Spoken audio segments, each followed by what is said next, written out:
one of the great treats has always been when you get a new script for Downton, when we were filming the show as a series, and then with the first movie we were like, how's he going to make this cinematic? And of course he did beautifully, and then we were like, can he do it again? And he has, and it's an amazing gift that Julian has to bring to life these characters again, and always seems fresh. And you can read a script of Downton and you could take out the characters' names and you know exactly who's talking because everyone's so individual.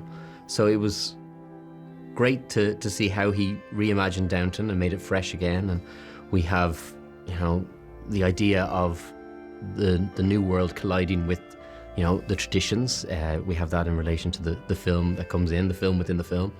And then again, the Crawleys out of their comfort zone in the south of France. So I was delighted with the story, and Julian's always been very kind to my character, to Tom, and to me as an actor. He's been very, very gracious. So I love what happens to Tom and his journey, and it definitely feels like this is a completion of Tom's story too. The movie opens with Tom finding happiness again with Lucy Smith, and it was a lovely kind of button at the end of the last movie, was Tom and Lucy dancing outside on their own away from the royalty and all the pomp and ceremony, and it picks up with the very happy occasion of Tom and Lucy's wedding. So that was wonderful to shoot as well, and I had my 40th birthday on the day I got married in the show, which was fun. Tom Branston arrived in Downton as the chauffeur in the first series, and originally only hired for 3 episodes, but delighted to say that he's still around and in the movie, and in this movie too, in the 2 movies. So he arrived as the chauffeur and fell in love with the youngest daughter, Sybil Crawley, eloped, ran away to Ireland, came back, got chased out of Ireland. Wife died, stays in the house, has to stay in the house, becomes estate manager, starts to run the estate against his own will, really. He doesn't really want to be there, he doesn't really agree with the class system, he's a socialist, gets worn down by the family.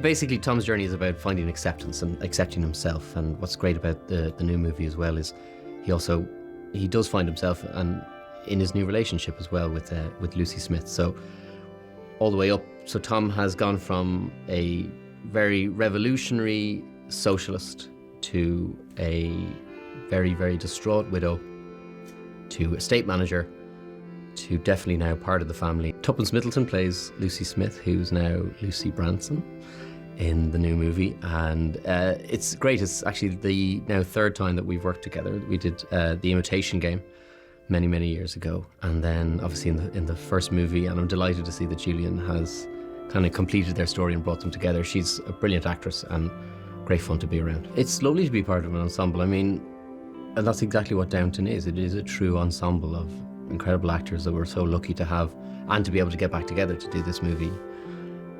It's always been a joy, and it does, I know it sounds a bit cliche, but we really are like a family. We've enjoyed all of this success out of nowhere with the first series, and the fact that it's still going and still so loved by the fans is really special, and it's been such an important part of, I think, all of our lives.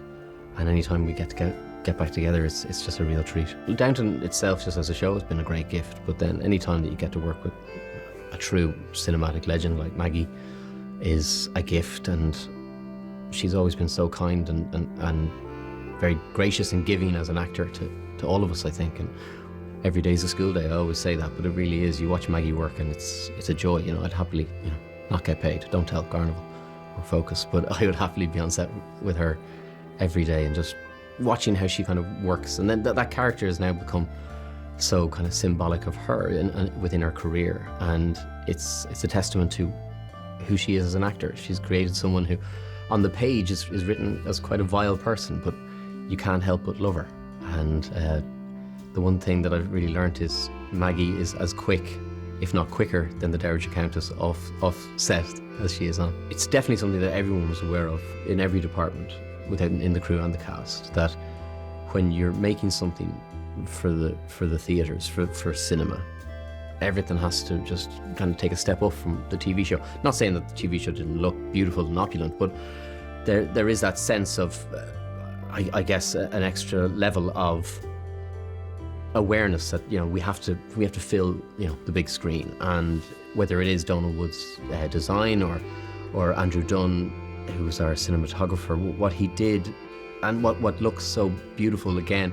And I think it's even a level up from the first movie, not to take anything away from the first movie, but it definitely feels richer and more cinematic. And I think that it's something that every time that we keep coming back to Downton, we want to make it better. We want to make it more of an experience for people to enjoy. So I definitely feel that everyone, again, has come to the table with the idea that we did so well with the first one, now how do we even make this better? Simon's always been part of the family purely because he's Elizabeth's husband, Elizabeth McGovern, who plays Cora. So he's always been there, and he's always been a great champion of us and the success of the show. So it was a real pleasure to have him there. And he, of course, immediately became part of the family because he already is part of the family. And there was even a shorthand in how he could talk to us as a cast because we've known him for so long. And he knows the characters so well, and he knows us as actors so well, that it really was just delightful to have him there on set, and someone that he had such a clear vision of how he wanted to make this movie, Downton, but also a Simon Curtis movie, and I think that really comes across, and he's done such a beautiful job. I think people will really enjoy it and be very aware that it's very unique from what people have enjoyed of the show before. To quote Julian Fellows, it's lightning in a bottle. I mean, I wish I knew, and so does Julian, because he said he'd just keep doing it over and over.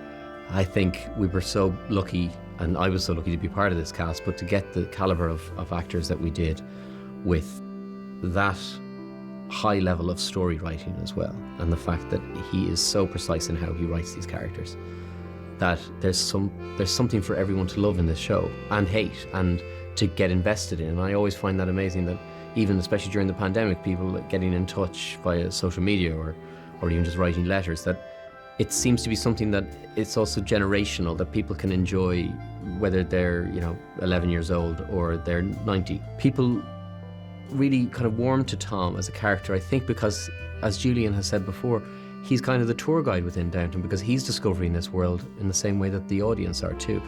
He's a fish out of water who's trying to figure out both the dynamics and the traditions and the rules and the etiquette, and I really feel very lucky that I got to be that character that kind of went on this journey that the audience were going on as well. What Downton is great at is it is pure indulgent escapism, and after the year and a half or 2 years that we've had, I think it's what people need. They need something where they can kind of get lost into a completely different world. And a lot of the time people say to me that it was a simpler time. I don't know if that's true, but people certainly, I think, look with such great nostalgia at that period in British history as well, and with these characters, that I think it's a great opportunity to get lost back in a world that people remember so fondly.